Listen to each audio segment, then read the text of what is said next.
Hey everyone, welcome back to Fluent English Podcast. I'm Alex. And I'm Emma. How's it going, Alex? Pretty good, though I have to say my commute this morning was interesting. Oh no, what happened? Well, I was waiting at the bus stop, right? And the bus that usually comes at 8:15 just never showed up. It didn't come at all? Nope. I waited for like 20 minutes, and finally I had to take the next one. I ended up being late to work. That's so frustrating. Did you find out why? I checked the app on my phone and it just said, service disruption. No other details. You know how it is. Ugh, I hate when they don't give you any information. At least with the train, they usually make announcements, although sometimes I can't understand what they're saying. Yeah, the audio quality on those announcements is terrible. Speaking of trains, how was your commute today? Actually, not too bad today. My train was only 5 minutes late, which for me is pretty good. Only 5 minutes? That's like on time by train standards. Exactly. I've learned to just add an extra 15 minutes to my travel time. If I leave at 7:30, I know I'll get to work by 8:45, even if there are delays. That's smart. How long does your commute usually take? And door to door, about an hour and 15 minutes. Wow, that's quite a journey. Yeah, it's not ideal. I have to take one train, then switch to another line, and then walk about 10 minutes from the station to my office. Do you ever miss your connection? Like when the first train is late? Oh, all the time. That's the worst part. If my first train is delayed, I miss the second one, and then I have to wait another 20 minutes for the next one. That sounds stressful. It is, especially on Monday mornings. Monday rush hour is absolutely crazy. Oh, I know what you mean. The buses on Monday mornings are packed, like you can barely breathe. Do you usually get a seat? On the bus? Almost never during rush hour. I'm usually standing, holding onto one of those poles, trying not to fall when the driver brakes suddenly. I hate that. When you're standing and the bus or train stops suddenly and you almost fall into someone. So awkward. Last week, I actually stepped on someone's foot. I felt terrible. Oh no, what did you say? I just said, "I'm so sorry," like 5 times. The person was nice about it, but I was so embarrassed. These things happen. I once spilled my coffee on the train when it jerked forward. It went all over the floor and a little bit on my pants. Oh no. Did anyone help you clean it up? One nice person gave me some tissues, but mostly people just looked at their phones. You know how it is on public transportation. Everyone's in their own world. Yeah, that's true. Actually, I kind of like that about my commute. I can just put in my headphones, listen to music or a podcast, and zone out.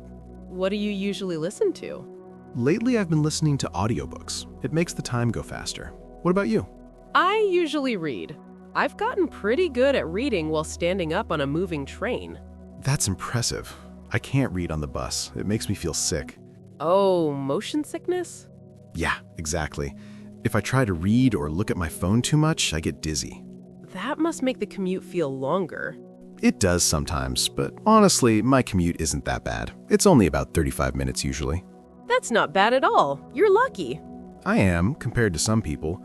My coworker drives to work and he says it takes him almost an hour because of traffic. An hour of sitting in traffic? I would go crazy. Right? At least on the bus, I don't have to focus on driving. I can just relax. Well, as much as you can relax on a crowded bus. Do you ever think about getting a bike? I've thought about it, but I don't know. The roads in our city aren't really bike-friendly, and I'd have to bike in all kinds of weather. True. In the rain, biking would be miserable. What about you? Have you ever considered driving? Honestly, no. Parking near my office is super expensive, like $50 a day or something crazy. $50? That's insane. I know. Plus, I don't really like driving in city traffic. It's too stressful. I prefer to just sit on the train and let someone else do the driving. That makes sense. Even though trains can be delayed, at least you don't have to worry about parking or paying for gas. Exactly. And my company gives us a discount on train passes, so that helps. Oh, that's nice. My company does that too for bus passes. It's a good benefit. For sure. Hey, do you ever run into the same people on your commute? Like, do you see familiar faces? Actually, yeah. There's this one guy who gets on at the same stop as me almost every day. We don't talk or anything, but I always notice him. I have the same thing. There's a woman who always sits in the same seat on my train. She reads a newspaper every single morning. The same seat every day? That's dedication. I know, right? I think people are creatures of habit. I always stand near the same door because I know it's closest to the stairs at my station. Oh, absolutely. I do the same thing. I get on at the back of the bus because that's where the exit is closest to my office. See, we all have our routines. It makes the commute a little easier when you know what to expect. Speaking of expecting things, have you ever had any really weird experiences on your commute? Weird? Like how? I don't know, like strange people or unusual situations? Well, one time there was a guy playing a saxophone on the train, like a full-size saxophone, during morning rush hour. Was he good? Actually, yeah, he was really talented. Some people gave him money. That's kind of cool, actually. I've seen people performing on the bus sometimes, too. Usually someone with a guitar singing. Do you give them money? Sometimes, if they're really good, or if I have some change in my pocket. I do the same thing. If they make my commute a little more enjoyable, I think they deserve it. Totally agree. Oh, I just remembered something weird that happened last month. The bus driver took a wrong turn. Wait, what? How does the bus driver take a wrong turn? Don't they drive the same route every day? Right? I think he was new or something. We ended up in a completely different neighborhood. Everyone on the bus was so confused. What did people do? Well, at first, everyone was quiet. Then someone finally said, "Excuse me, I think this is the wrong way." And the driver was like, "Oh, you're right." And he had to turn around. That's crazy. Did everyone end up being late? Yeah, we were all late. But honestly, it was kind of funny. Everyone was laughing about it. At least people had a good attitude about it. Yeah, I think most people understand that these things happen. Everyone's just trying to get through their commute, you know? Absolutely. We're all in the same boat. Or bus, or train. Exactly. So, Emma, if you could change one thing about your commute, what would it be? That's a good question. I think I'd make it shorter. An hour and 15 minutes is just too long. What about you? I'd want the buses to actually run on time, and maybe less crowded. Oh, less crowded would be amazing. Having personal space would be such a luxury. Right? Just imagine actually getting a seat every day. And not having to stand so close to strangers. The dream. Well, until they invent teleportation, I guess we're stuck with our current commutes. True. But you know what? It's really not that bad. I've kind of gotten used to it.